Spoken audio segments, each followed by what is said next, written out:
Hello, my darlings. Today was a holiday, and so I took a little holiday, but I work during the week. I do. I just had a lot to do today. I didn't realize it was so late. I got my dark glasses on. It's dark outside. What's going on with A Slice of Life? Thank you for joining me on A Slice of Life. Please subscribe. Please leave a note, and I hope y'all get a thumbs up. Please. And the other part I want to tell you, I'm on Netflix. So if you get a chance to go to Netflix, season 2 of High on the Hogs, season 2, episode 3. That episode is called Defiance, and you see more about Atlanta and the Atlanta student movement with Charles Black and Marilyn Price Hoyt and myself and Dr. Arkashik Sims Alvarado. It's a wonderful show, and we discuss the Atlanta student movement. So we're still in Black History Month. So if you get a chance, use Netflix as your Black History Month presentation in some of your classrooms, different churches. And this past weekend, I was at Holy Cross Episcopal Church. Thank you, Dr. Janie Francis Ashante. And I had a great time speaking this past Saturday. We looked at our movie, the award-winning movie my daughter and I did, Foot Soldiers, the class of 1964. That's on pbs.org. If you get a chance to look at it, please do. Please share the movie. We want our history not to be revised. We want our history to be our history. And that is why my daughter and I came together to do Foot Soldiers, the class of 1964. And Netflix also is making sure that our history is not revised by allowing High on the Hog. I'm so glad that Mr. Satterfield went to High on the Hog. He and Jeffrey Marks and Mr. Williams and Mr. Rogers, they all got together and produced this wonderful show, High on the Hog Season 1. Please look at Season 1 and then look at Season 2, Episode 3. Yes, Season 2, Episode 3. Okay, enough of that. Listen, I hope you had a great weekend. I did, but I got to tell you something. Oh, we use this book. I won't use this today, but it's always about a backdrop. Super aging. And I like to talk to people about getting older without getting old. Okay? Getting older without getting old. Just living your best life. And then I use this book with another, and I don't know them, I don't get any money. Buy the book, all the money goes to them. Same way with this. A well-lived life. I like talking about having a well-lived life, whatever that is for you. But make sure that you have one. It's up to you, All right, so that's that. But I want to tell you about this lady. Her name is Lisa Milieu. She has a podcast called Women of Impact. And it was my good friend, Beverly Fontaine, who gave me the beautiful painting, who's on I have 7 sites. So this particular site is called museumatlanta.org. You can go to my site called museumatlanta.org and see 2 of my friends, brilliant artists, Lawrence Blinky Walden and Beverly Fontaine. And Beverly turned me on to this episode, and I want to use it for A Slice of Life. And so I'm putting it up here. I have some writing on here, but maybe you can see. Cindy Trimm did was the interviewee, and the interviewer is that young lady right there. That's the name of her podcast. I hope you saw all that. But anyway, why was I fascinated? There was so much in here. You see, listen, this is the transcript. I printed the transcript. I need some ink. Anyway, I gotta just read, if you just allow me to read some things. Often when you're single, you have a voice in your head that makes you feel like maybe you're never going to find anybody. Some of you all are single out there thinking, I'm never going to find anybody. This woman was 60. Now, you don't necessarily want to wait till you're 60, but she didn't ever give up. The whole point I'm saying, and what I'm all about, is never giving up. I'm about that because I'm a 3 times cancer survivor. You never give up. Don't give up on yourself. I don't care what happens out here. Do not give up on you. You got God on your side all the time. If you keep this lined up, the rest of this will be lined up. It may not be a piece of cake, but this lined up with God will line the rest of it up. Trust me on it. I know. as some of you all know also. So she says, she asks the question, when you're not going to find anybody better than the person you're with or with the person you last dated and settle for something that isn't right for us. Have you settled? She said, did you settle? By the time you got 60, you could have settled for whatever person you were with. Have some of you settled? I know something about settling. Oh, that's a whole nother story. But you should not settle. Just make up your mind that you can do better.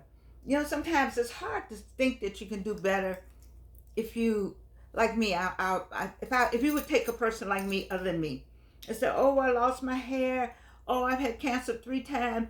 Oh, I'm 81 years old. Or let's say 71. You all like that, but I'm 71 years old. Oh, I can't find anybody. Oh, I don't have any teeth. You know, all the negative. You put all that negative out there, and it's floating around you, messing with your life. You see, how's somebody gonna step in your space when you automatically got that negative? Pull out, get rid of all that, you know, and come to yourself and say, you know what? This is what I got. What's that song? Show me what you're working with. This is what I got. And get busy about we all here for a purpose, and we all here to help each other. We're all here to help one another. We're all here to be connected in some kind of way. So get about the business of why you are here. If you don't have that purpose thing worked out, you need to get that purpose thing worked out. Now you know that it's worked out. You just don't want to admit that purpose. You know God spoke to you. Well, he spoke to you. You raised your hand and come down here anyway. But then he spoke to you. And you know what it is. So the longer you put it off, the longer it's going to be for you. You see? So you need to go and get yourself lined up. And the rest of it will be all right. So settling. Don't settle. Don't settle. Because that's a horrible feeling when you got to look at that person. Or you got to be with that person. And then you're like, dang. Well, you settle for it. Okay, let's go ahead. So she keeps asking the question. So how did you not settle at the age of 60? How did you not decide to find the person of your dreams without giving up who you were and who you are asked to be? Here's her answer. This woman, Cindy Trimm, Dr. Cindy Trimm, says, I am worthy of happiness. Whoa. I am worthy to attract the right person to me. Because you don't really attract who you want. You attract who you are. Let me say that again, Reno, for the people in the back. Whew. I am worthy of happiness. Can you say that? I am worthy to be happy. I am worthy of happiness. And I am worthy to attract the right person to me. I'm worthy of happiness. I'm worthy to attract the right person to me. But this is what Dr. Cindy Trimm adds. You don't really attract who you want. You attract who you are. The person, you got him caught. You know, we're living the life we thought. Whatever you're living right now is this, whatever this is going on in here. Oh, I bought something else to wear. Lana, let me put this on. You know I want to put this on today. Wait.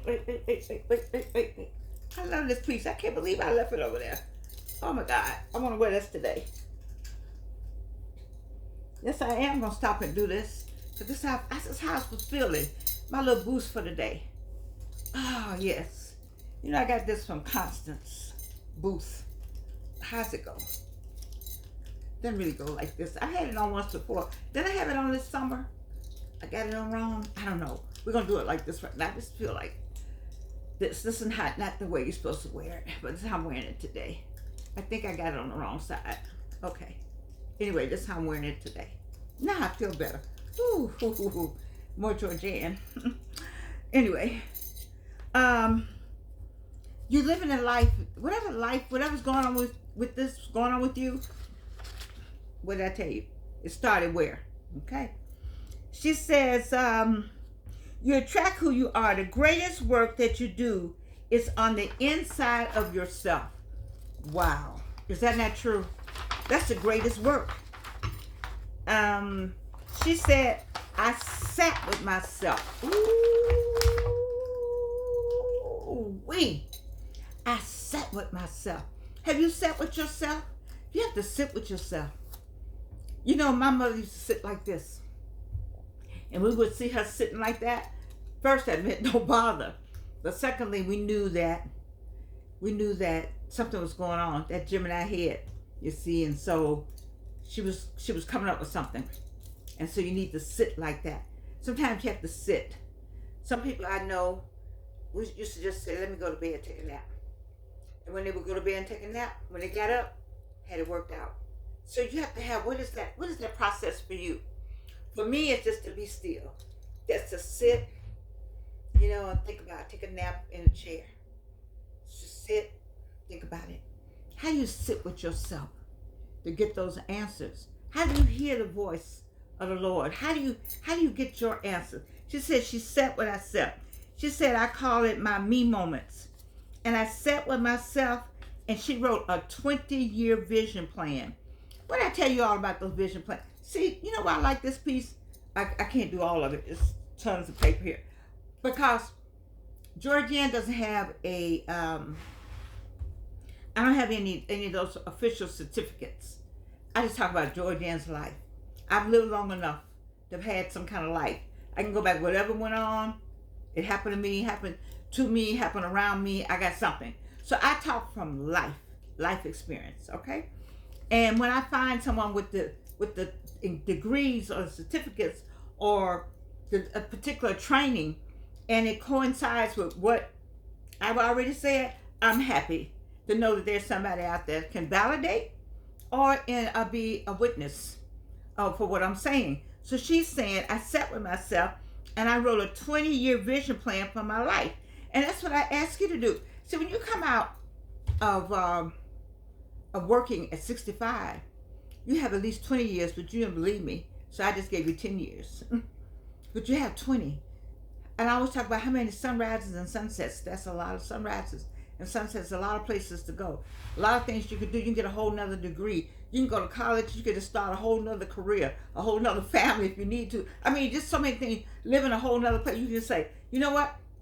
I enjoy living here. You could be like my friend Tawanda Farmer, Dr. Farmer. You can say, I live in Belize. I live here. I live in South America. I live in Spain. I had a friend, I don't know where he is. I always called him a friend. I suppose Tom Swan is still somewhere in the world. But I liked it when we worked at Delta Airlines together. And he left the United States and went to live in Spain. He and his partner. I thought it was pretty good. I'm sure he probably doesn't know how to speak English anymore. But I just think it's wonderful. Just make up your mind to go live somewhere. If I had to do it again, I would have stayed in France with James Baldwin and all the expatriates that were there. I would have stayed when I went in 1960. When did I go to Paris? My first time. I went to Canada in 64. My first time to Paris was in 1965. Yeah, I've been going a long time, haven't I? Anyway, she called it her me moments. I sat with myself. I wrote a 20-year vision plan, what I want to do and what I want to accomplish, and who I wanted to attract. And everything came to pass in the 20 years except her spouse. She wrote everything down exactly the way she wanted, and everything came except her spouse. Her books, her notoriety, her millions, everything came in 20 years. She got it all. But she didn't get a man or her person until she was 16. What did she say about that? Because I realized the happiness that I wanted and the success and the prosperity that I wanted wasn't going to come from another person. It was only going to come from me. And I wanted someone to be so only going to come from me. So I say that all the time. My thing is, nobody can make you happy. Nobody make you happy or unhappy. That's all on you. It's gorgeous. Anyway, it's all on you. Making you happy? No. That's you. You are the one that has control over your life, between you and the Lord, and your happiness. So how does something impact you? How something impacts you is up to you. How it impacts you. Some things that impact me don't impact my daughter at all. She's like, Mom, why you know, some things impact my daughter. I let it roll off of me. So that means to each his own, right? Chacun a son goût, to each his own. So it's the same way with what she's saying here. I thought I could get all these things. I thought I could write it down. I thought somebody else could make me happy. No, you have to make your own self happy. And so she says, I wanted someone to be a traveling companion, someone that had the capacity for me. This is why I'm gonna leave after this part. I need you to understand what I'm reading here. And when you go see it, this is in the first part, 1 minute, 20 seconds. I wanted someone to be a traveling companion, someone that had the capacity for me, and not just for who I was, but who I would be. And a lot of people have in their lives people that have capacity for who they are now, but not for the next time. And so I decided I have to have someone that can accommodate me and because I consider myself a polymath, which simply means that I am a multi-talented, multi-gifted, and in any given moment, I could change. So someone that could accommodate an evolutionary process who I am today, and I'm not going to be that person tomorrow, would I have a person in my life that can accommodate those kinds of expressions? Wow, that's me. I am polymath. How many of you are polymath? Simply means you're multi-talented. You're multi-gifted. You see, when you talk to me, let me see how I'm going to do this. When you talk to me, you can talk to me when I'm talking, like when I'm talking to Tafasi, Jeremy Johnson. I talk about my music. But when I'm talking with someone else, I'm talking about some research that I'm doing. When I talk to Dr. Monique Earl Lewis, then I'm talking about research that I like doing. When I'm speaking with someone else, when I'm talking with Beverly Maddox, then I'm talking about my cards, my greeting cards, and my T-shirts. You see, and so, but if you standing on the side, and you're like, oh, she don't know what she want to do, right? Because she talking about this, she needs to make up her mind. Is that a black thing? Because black people, you need to be doing just one thing, really. But you let all these other people, you have to do 7 or 8 things and do them well. And then you say, ooh, look how smart they are, but I can't be smart like that. You ought to do one thing. No, I should not do one thing because I'm polymath. I didn't have a vocabulary for it. I didn't have a name for it. I thank you, Dr. Cindy Trimm, for giving me a name for who I am. I'm polymath. I might be this way today, but I might evolve. I'm working on this. When you met me, and that's what happens. They call that growing apart. You met the person and you loved me because I could sing. And you love me because I got songs out. And you love me because I do spoken word. And you love me, but in the back of my mind, I got some other stuff going on. And then I get all that doing. And one day you come in and I got a research grant and I'm going off to DC. And you're like, what's that all about? When you get that, you start rocking your neck because you don't know. You don't know about this polymath person because I'm this today, but I have, roll with me. That's what Sydney said. She found a person to just take what I'm doing this, and you want a person. You want your supportive help. You want your support team. I have a support team that I'm gonna tell you. Beverly Maddox is the first person I met who understood when I called her to ask for a different site. She never said, "Oh, she's a genius." She's I don't know why I can never say this word. Epidemiologist. Oh God. For the CDC, that's what she was. But she evolved into a webmaster and then a home designer. Just brilliant. My Spelman sister class in 1984. Brilliant. But anyway, when I called her and said, I got a different site, she didn't say, oh my goodness. Oh my goodness. No. She was like, okay, what's this site? Let's get it going. Because she understood how you can have all these things and how you could be creative. Listen to my creative people that's out there. Don't let anybody, because I did. Look at me. Look. I let people turn my dreams into nightmares. I did that. They didn't do that. I did that because I listened to them. My drummer was going boom, boom, boom, boom. Their drummer was going boom, boom, boom, boom, boom, boom, boom, boom. Listen to the drummer that God gave you to listen to. If that's your beat, stay on your beat. You find yourself listening to this drummer, then you go here listening to these people. You find yourself crazy. Don't do that. You find yourself with breast cancer maybe where you're holding in your drummer. You hiding your drummer. So, oh, I don't want to tell nobody about my drummer. And you find yourself and you're drowned. You have drowned. And somebody has to throw you a life jacket. God threw me one. My daughter threw me one. Dr. Wanda Spivey threw me one. Sean Walker threw me one. Cornell Pearson threw me one. Beverly Maddox threw me one. Lawrence Winky Walton threw me one. People who just said, what? What you need? You have to have a team. I had a person say, you need a team. I have a team. I have a fabulous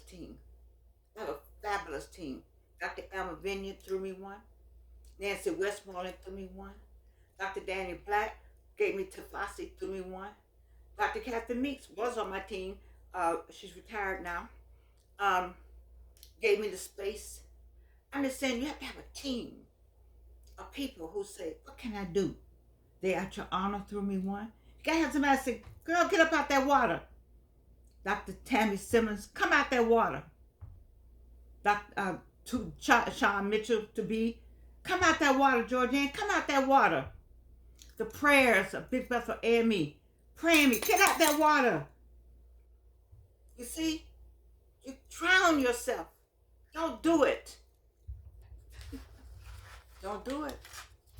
This was, look how many pages. There's so many pages. I only did page one. This one was phenomenal. Thank you, Beverly Fontaine. I don't have any problem sending people to somebody else's YouTube.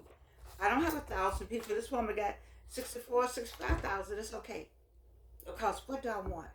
I want you to hear a really good lesson, a love lesson. For those of you who are trying to be in love or want to be in love and want some advice, there it is right there.